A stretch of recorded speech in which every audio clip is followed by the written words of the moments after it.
అందరికీ నమస్కారం. నేను శిరీష. ప్రస్తుతం మనతో పాటు ఉన్నారు ప్రముఖ ఆధ్యాత్మికవేత్త బట్టిప్రోల విజయలక్ష్మి గారు. అమ్మతో మాట్లాడతాం. నమస్కారం అమ్మ. నమస్కారం అమ్మా. అమ్మ, ఈ జనవరి 26న భీష్మ అష్టమి ఉంది. సో ముఖ్యంగా ఆ రోజు విశిష్టత ఏంటంటారు? ఆ రోజు ఎలా వినియోగించుకోవచ్చు అంటారు? భీష్ముడు దేహం వదిలేసిన రోజు అది భీష్మాష్టమి. కొన్ని చోట్ల కొన్ని గ్రంథాల్లో భీష్మ ఏకాదశి అని కూడా చెప్పారు, కానీ సందేహం ఉంది. భీష్మాష్టమే ప్రత్యేకంగా తీసుకుందాం. కారణం ఏంటంటే భీష్ముడికి వాళ్ళ నాన్న అంటే శంతనుడు స్వచ్ఛంద మరణం అనుగ్రహం ఇచ్చాడు. భారతం చదువుతుంటే ఈ కథలు మనకు కనపడతాయి.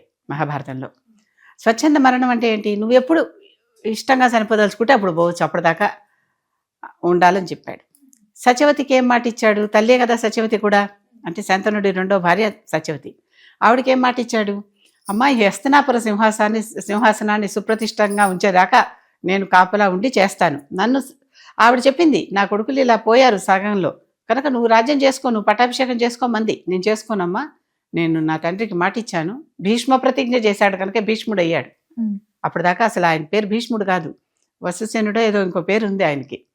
ఆ పేరు పెట్టుకున్నటువంటి వాడు ఆ పేరు పెట్టుకుని భీష్ముడు అయ్యాడు. ప్రతిజ్ఞ చేయటం వల్ల భీషణమైన ప్రతిజ్ఞ చేశాడు కనుక ఆ పేరు వచ్చింది. చేసి పెళ్లి చేసుకున్నాను నేను అన్నాను కనుక ఇప్పుడు నా మాట నేను తప్పను.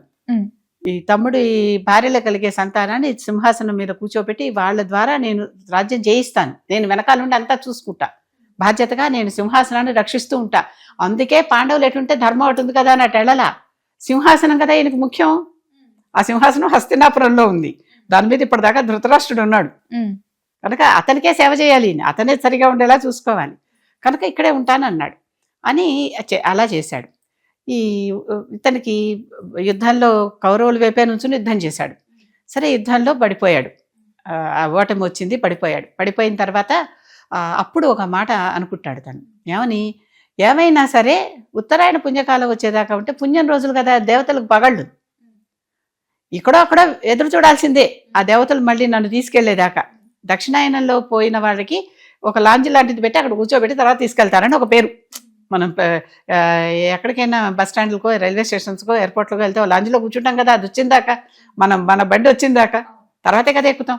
అలాగా ఉత్తరాయణం వచ్చేదాకా ఉండే బదులు ఇక్కడే నేను అంపశయ్య మీదే ఉంటే ఇన్నాళ్ళు అధర్మవర్తనుల దగ్గర ఉండి తిన్న భోజనం, వారు దాని ద్వారా నా శరీరంలో చేరిన రక్తం, మేధస్సు, మజ్జ వగైరా అంతా ఇదంతా పోవాలి, ఇదంతా ఇక్కడ వదిలేయాలి. ఈ అధర్మాన్ని నేను మళ్ళీ పైకి తీసుకెళ్ళను,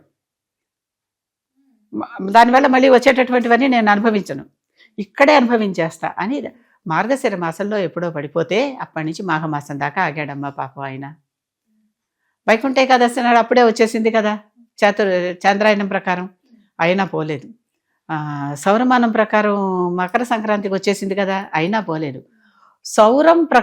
సౌర మతం ప్రకారం రథసప్తమి నాడు సూర్య జయంతి అయినాక ఆయన ఉత్తరాయణంలో, అంటే అన్ని రకాలుగా అన్ని ధర్మాల ప్రకారం ఉత్తరాయణం వచ్చేసిందాకా ఆగి, అంటే ఇంకా అనుమానం లేకుండా ఖచ్చితమైన ఉత్తరాయణం వచ్చేసిందాకా ఆగి, ఈ లోపల తన శరీరంలోని అధర్మం వల్ల ఏర్పడినటువంటి రక్తం, మాంసం అని ఉన్నాయి కదా, అవన్నీ క్షీణించిపోయేదాకా ఉండి అప్పుడు దేహాన్ని వదిలేశాడు. అష్టమి నాడు, సప్తమి నాడు సూర్యుడు ఉత్తరాయణం వైపు నుంచి బయలుదేరటం మొదలు పెడితే అష్టమి నాడు ఈయన వదిలేశాడు దేహాన్ని.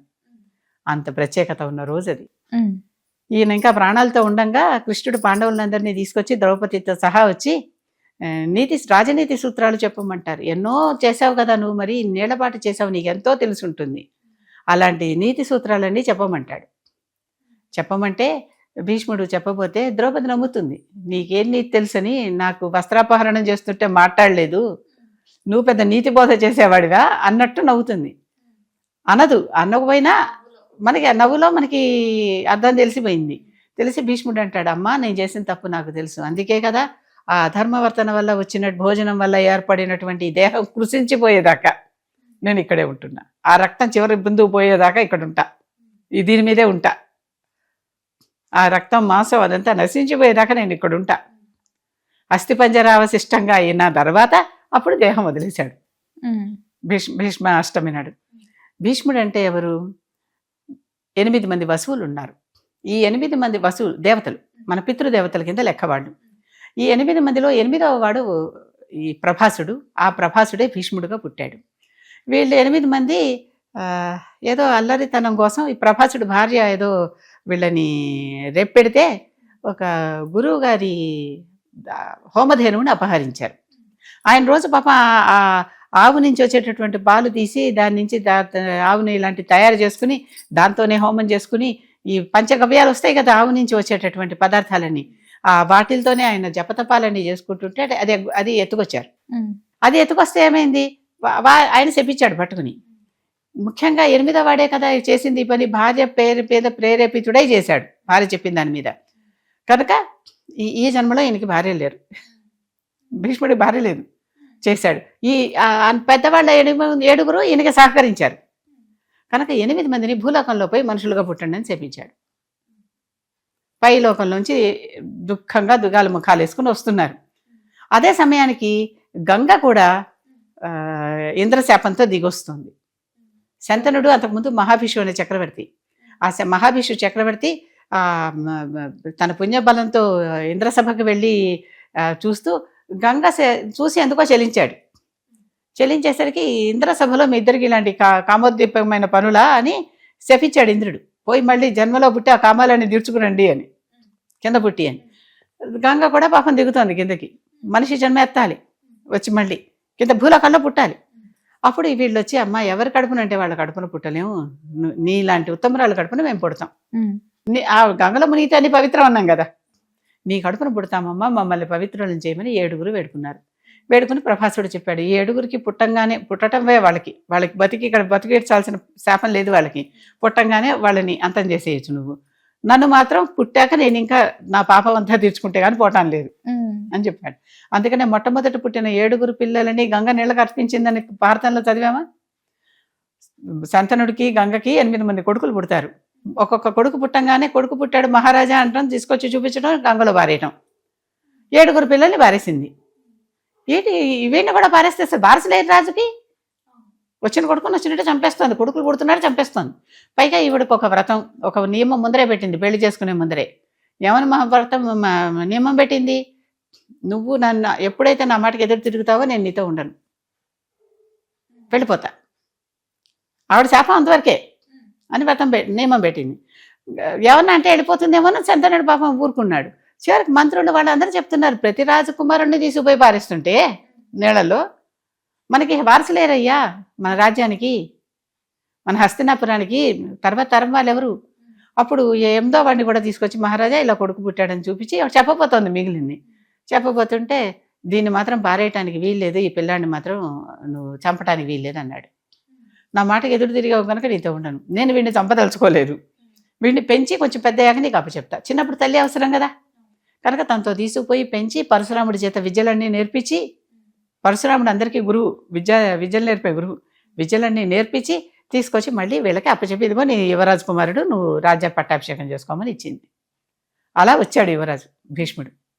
అంటే వసువు అంటే ఎవరు, మన పితృదేవతల్లో ఉన్నటువంటి వాడు. పితృదేవతలకు అందరూ ఇన్నిసార్లు తర్పణాలు ఇవ్వాలన్నానే అమావాస్యల్లోనూ సంక్రమణాల్లోనూ ఆ పితృ పక్షంలోనూ మళ్ళీ వాళ్ళ తిథుల్లోనూ చెప్పాం కదా, అలా చేసే దాంతో పాటు ఈ భీష్మాష్టమి కూడా ఇవ్వాలి, ఆ రోజు కూడా ఇవ్వాలి. మరి భీష్ముడు మన పితృదేవత వసువు. పెద్దలు పోయినప్పుడు పిండం పెట్టి 3 పిండాలు పెడతారు, చూసావు కదా ఎక్కడైనా. అంటే తండ్రి తాత ముత్తాత లెక్క అనుకుంటాం మనం, కానీ ఆ రూపంలో వసువు రుద్రుడు ఆదిత్యుడు, అష్ట వసువులు, ఏకాదశ రుద్రులు, 12 ఆదిత్యులు మనల్ని పెంచి పోషిస్తూ ఉంటారు పితృదేవతల్లాగా, మనల్ని రక్షించి కాపాడుతూ ఉంటారు, వాళ్ళకి రక్షణ. కనుక మనం తప్పనిసరిగా వసువులకి తర్పణాలు వదలాల్సిందే, రుద్రుడికి అభిషేకాలు చేయాల్సిందే, ఆదిత్యులకి ఆరాధన చేయాల్సిందే. అర్థమైంది కదా.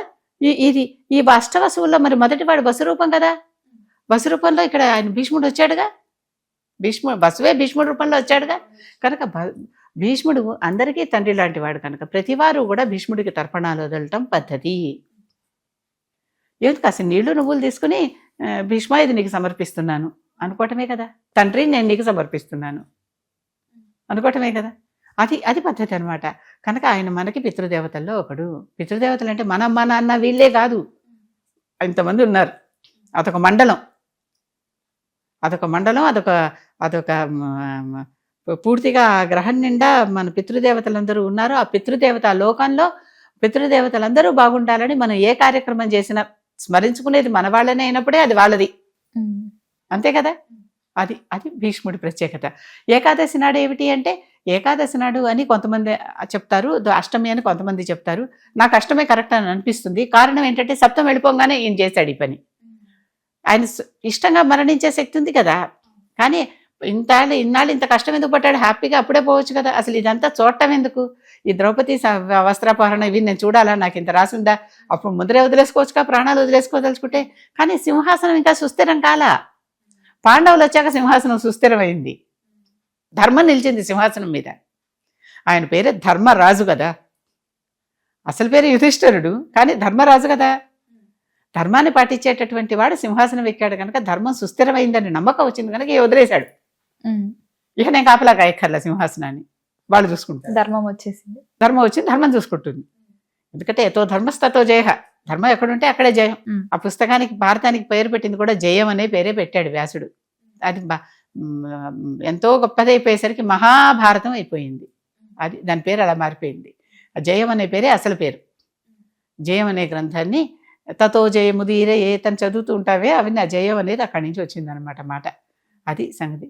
ఈ రకంగా భీష్ముడికి ఏకాదశి నాడు ఏం చేయాలంటే, ఆయన చెప్పినటువంటి విష్ణు సహస్రనామ స్తోత్రం ఉంది కదా, ఆయనే సాక్షాత్తు కృష్ణమూర్తి ఆయన ఎదురుకుండా నుంచోబెట్టుకుని రోజు చేయాలా. ఆయన చెప్పిన స్తోత్రం కనుక ఆ రోజు చేసుకుంటే పుణ్యం ఎక్కువ, ఆయన తలుచుకుంటూ. మనం ఏదన్నా పెద్దల రోజుల్లో చేస్తే ఆ పుణ్యం, దాన పుణ్యం వాళ్ళకు కూడా వెళ్తుందని చెప్పుకున్నాగా, అటు కూడా వెళ్తుంది, మనకి వస్తుంది, అటు వెళ్తుంది. అమ్మ, ముఖ్యంగా ఈ భీష్మ ఏకాదశి రోజే విష్ణు సహస్రనామం కూడా పుట్టింది అని అంటుంటారు. అది అంత ఖచ్చితంగా చెప్పలేము. గీతా జయంతి వేరే రోజున చేసుకుంటాం కదా, ఆ సమయంలోనే విష్ణు సహస్రనామాలన్నీ కూడా ఈ అంపశయ్య మీద ఉన్న రోజుల్లోనే చెప్పాడు. అంపశయ్య మీద ఉన్న రోజుల్లో కూర్చుని కృష్ణుడు వీళ్ళందరూ నీతి సూత్రాలు చెప్పమని వస్తే, నిన్ను ధ్యానించుకోవాలనుందయ్యా, నిన్ను ఒకసారి స్తుతించాలనుంది, నీ గొప్పతనం అందరికీ చెప్పాలనుంది, నువ్వెంత గొప్పవాడివో చెప్పాలి నేను కనుక, అంత గొప్ప విష్ణువు గురించి నన్ను చెప్పమంటావా, నువ్వే చెప్తావా అని కూడా అడిగాడు. ఛాయిస్ కృష్ణుడికి ఇచ్చాడు. నా గురించి నేను చెప్పుకునే కంటే నువ్వు చెప్తేనే బాగుంటుంది, నువ్వు స్తుతించు, నీకు పుణ్యం వస్తుంది, నీ పాపం పోతుంది. అధర్మం చేశాననే కదా ఇన్నాళ్ళు పాపం అక్కడ బాధపడ్డాడు. నీ పాపాలన్నీ పరిహారం అయిపోతాయి చెప్పమన్నాడు కృష్ణుడు. అది చెప్పి శుద్ధుడైపోయాడు ఆయన. అది చెప్పి శుద్ధుడైపోయి చక్కగా పాపాలన్నీ పోగొట్టుకుని కనుక ఆ చదువుకుంటే మంచిది అని. అమ్మ, ముఖ్యంగా భీష్మాష్టమి అంటే ముఖ్య ఉద్దేశం ఏంటో తెలియజేసినందుకు ధన్యవాదాలు.